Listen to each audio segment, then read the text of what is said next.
Don't try, you're disappearing act. No, I won't stand for that. One chance is all you get before you get the axe. Try your disappearing trick. I won't put up with it. I know you think you're quick, but I'm quicker.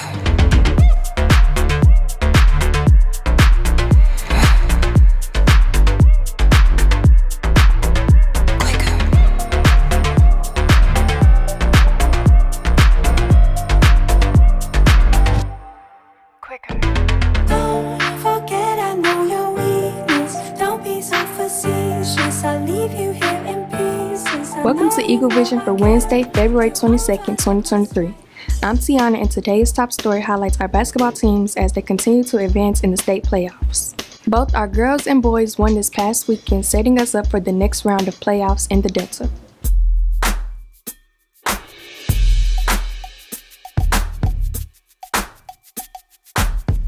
Good morning, Eagle fans. As we get ready to head over to the playoffs, I got two of my guys right here right now, excited, energetic. We get ready to head over to Mississippi Valley State University. We're going to be taking on Starkville. Our Lady Eagles are going to be taking on Tupelo. So if any of you guys can make it over there, we definitely would love to have you. We would love to have you over there to support. And you can actually take this as like a little college tour to visit Mississippi Valley State University. That's a plug for Mississippi Valley. I'm plugging Mississippi Valley right here now. But we definitely would. We definitely gonna need all the support. We got a very tough Starkville. I know the girls gonna have a tough Tupelo team, but that's something that we can. I think we can have success. But we definitely, the more you guys come out, show your support, the more success we expect to have. So Friday. What's the date? Friday, February 24th. Friday, February 24th. Our girls will be playing at 4:00 p.m. All right, and we'll tip off, and the boys will be tipping off at 7 o'clock. So let's go Eagles. Let's ride, baby. Let's fly. Hey, how is everybody doing? Look, we need y'all support. We play this Friday in the Elite Eight against Tupelo at Mississippi Valley State.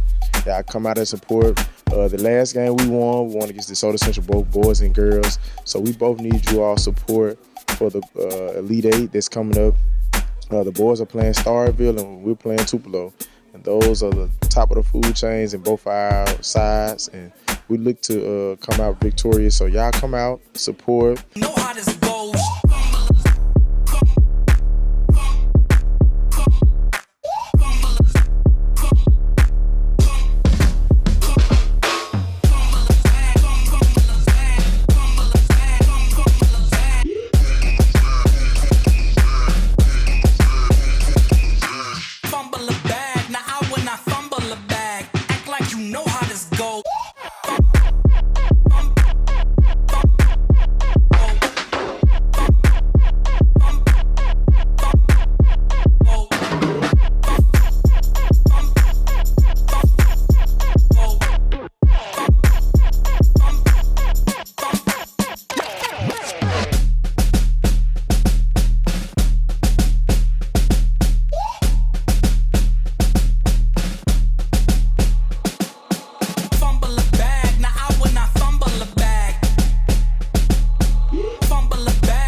You know how this goes.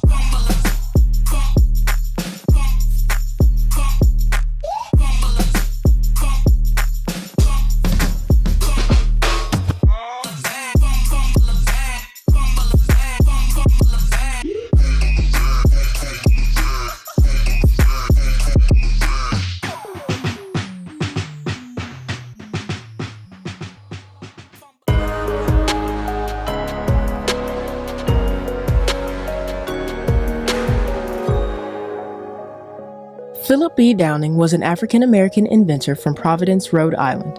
He's best known for his two most significant inventions, the street letter box and operating street railway switches.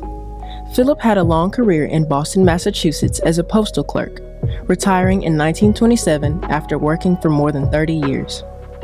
He worked on various designs of his mailbox, submitting over 5 patents with the United States Patent Office. One of his most significant and recognized inventions was his operating street railway switches. A railroad switch is a mechanical installation enabling railway trains to be guided from one set of tracks to another, such as at a railway junction or where a spur or siding branches off. But perhaps his biggest legacy is that of the standard mailbox we've all come to use as part of our daily lives.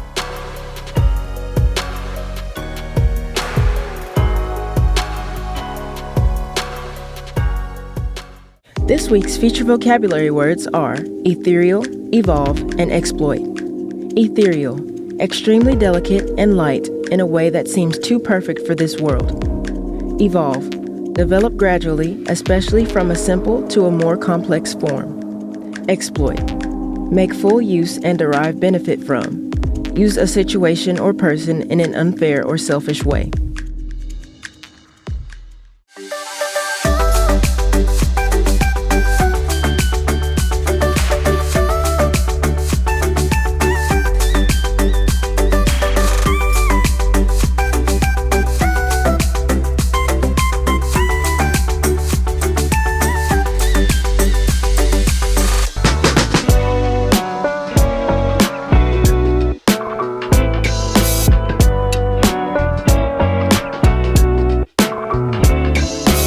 Good morning, Horn Lake High School. Welcome to another episode of Choose a Career. And today we're here with Miss Deborah, right? Deborah Lennox. To talk, and she works with Northwest in respiratory therapy. So if students are interested in respiratory therapy, tell us a little bit about the career itself. Okay.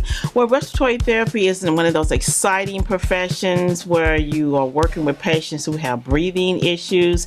It could be due to asthma, bronchitis, or even a preemie baby, or someone who has an accident that comes in through the emergency room. Anything that's related to a breathing issue, respiratory therapists come to the rescue. Okay. If students are interested in this type of career path, what is the education that is required to be a respiratory therapist? Well, here at Northwest Mississippi Community College, we have a program that requires you to have an associate degree. In order to get into that program, you must have an ACT of 18, Anatomy and Physiology 1 and 2, with the labs, and college algebra.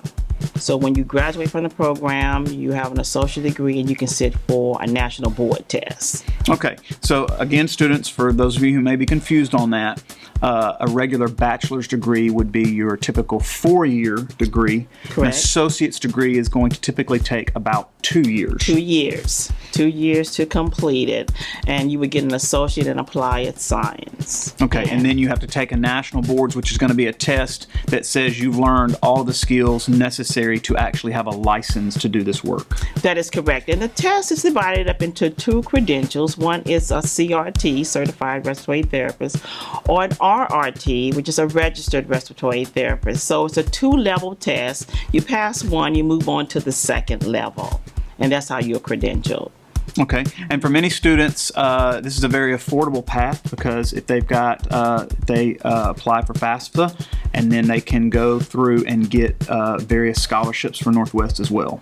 That is true. That is true. Most of our students, once they finish all the information they need for their FAFSA, they either can go on a scholarship or get some type of financial aid if they are eligible for it. Okay, now where all do respiratory therapists end up working? Is this hospitals? Is this outpatient? Good question. Respiratory therapists work in a variety of settings. It could be in the hospital, it could be in a doctor's office, it could be in home care, patients that need oxygen at home, it could be in sleep labs, it could be in a cath lab. There are so many varieties of levels of care that you can provide to the patient. You can work directly with doctors to do special procedures, and respiratory therapists can only accommodate them, accommodate the doctor. So there's more than just one aspect to respiratory therapy. Okay, so what I just heard there is there's lots of job opportunities for respiratory therapists. There is. There's a lot of job opportunities for respiratory therapists, and so you're just not in one mode, but there's several modes that you can operate out of. And that tends to bode really well for students who are wanting to get good paying jobs in the future, if there's that much need for it, then the demand is going to be high, and you typically have a very good career with this. That is true. If you've noticed any news clippings that talked about respiratory therapy, there's such a shortage of respiratory therapists, and we are much needed, and you can make a good salary, good life for you. Okay. Now, obviously, the salary is going to be very different depending on what part of the country you live in, because of the cost of living and those costs associated with the cost of living. But typically in this part of the world, let's say Mississippi, Alabama, Louisiana, what could a student potentially expect to make per year in respiratory therapy? Well, per year, I'm going to give you the hourly rate. It varies. Right now, if you just came out of school and have passed your boards, you can start out making anywhere from about $28 to $32 an hour. Some agencies are paying more because we're still in the pandemic, and a lot of the health facilities are short in respiratory therapists, so they're paying much more. But they want you to have more experience and definitely be in that RRT, the second level of credentialing I was telling you about. But to start off, about $28 to $32 an hour would be a good guess. Okay, so that's a very good paying job. All right, now you brought several tools here. Tell us about some of the things you brought. These are some of the basic respiratory therapy modalities that we do. Patients that have asthma, emphysema, they might take a type of inhaler. They might even take this at home, and this is just a chamber that just ensures them receiving more of the medication. Or they can take a type of nebulized treatment. That's a medicine that goes in here, that the treatments open up the lungs so the patient can breathe easier. Or say if there's just a patient that's short of breath, you might have seen this type of apparatus on TV. It's called a binasal cannula. This will supplement the patient's oxygen to help them breathe easier. Or if that's not enough, it's not adequate for the condition that the patient is experiencing, they might go to a mask. So we can go to different levels of therapy to help the patient. We're focused on, of course, patient survival. So if this doesn't work, then respiratory therapists also work with life support systems. So that's a more intense environment. Really having to know exactly the ins and outs of keeping someone alive on a life support. So we also do that. Students are interested in more information from you guys at Northwest. Who do they need to contact? They need to contact me. I'm Deborah Lennox. I am the program director.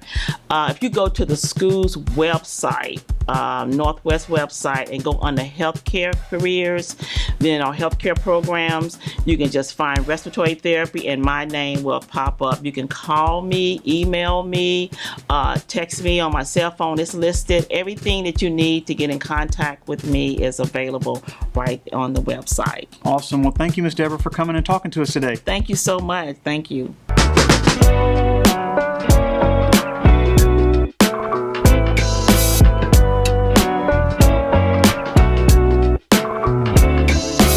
It's now time for today's announcements. Pay attention. There's a lot of important information we need you to know. Career Tech applications are going to be due March 10th, Friday before spring break.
Ladies, there's a prom closet dress giveaway event in Memphis.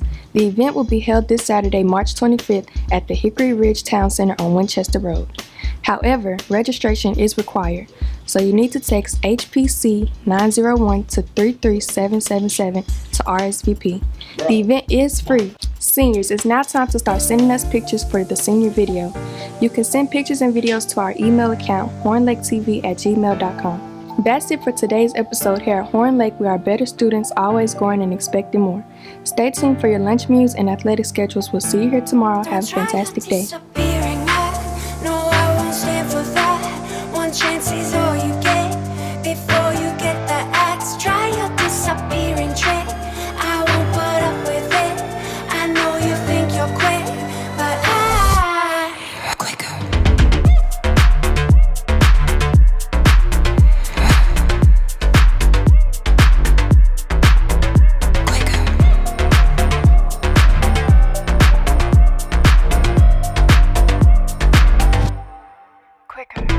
Don't forget, I know your weakness. Don't be so facetious. I leave you here.